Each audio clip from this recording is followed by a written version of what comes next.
So guys, I have a question. How would you describe or define the dance industry or scene in South Africa? I think the dance scene in South Africa is very underrated.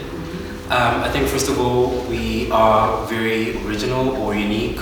We have so many dance styles, or just like a rich history of just like dance. Like that's how we tell our stories. Through dance, through art, or whatever it may be. But I think that in terms of like the global community, when we just put a lens in South Africa compared to like Europe or like Asia or America, it's just like it's not on the same level. I feel like when people see us as dance, it's just like, oh, Shibelani and like and just like, you know, traditional dance sort of sense. But it's not as like in a mainstream or just street culture sense. It's just not like the same level. I don't know if you guys like agree with me. Yeah, well, I have to agree with you, obviously. I also think the dance industry in South Africa, like you said, it is underrated. And I think maybe the reasons could be that it's not like it used to be before.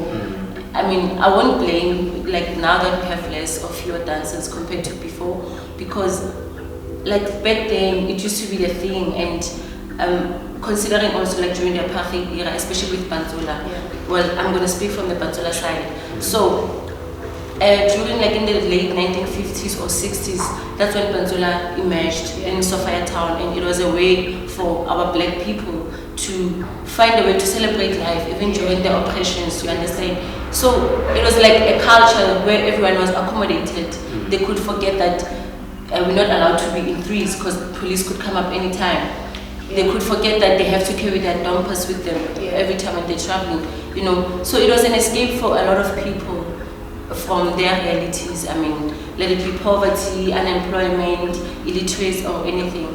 And then now there are more opportunities, but then people fear making living out of dancing because they're not sure if they're gonna make it. I mean, the competition is high.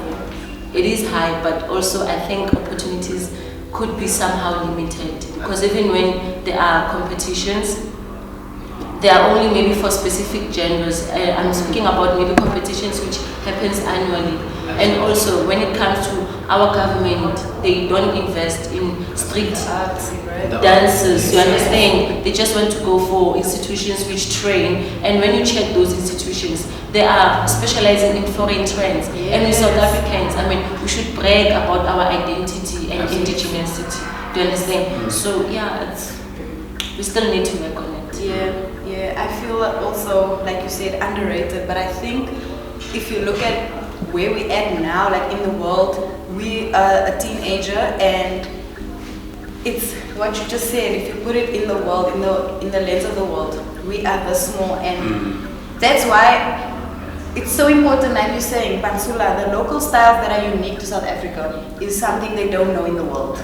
Nobody moves the way we move. Our bodies are different. The way we listen to music, it's different. And also the thing about copyright and music, you know, as hip-hop dancers, when you try to upload your video, it gets banned or mute because we don't have the rights to the song. So the rest of the world doesn't even know that we can also catch hip-hop counts, girl. We can also do popping, we can do locking, we can do all the styles, but you can't do house though, the way we house. You can't do Pansula, you can't do Bourgeois, you can't do those styles we have.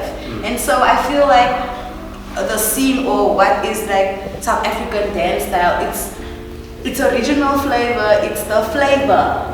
It's the flavor that the kids in the US, they go to classes to learn how to. Exactly. It's like we don't go to class, we go to the streets to dance, you know? And you just listen to the music, and everything just comes out naturally. Exactly. I don't know, that's my opinion about it.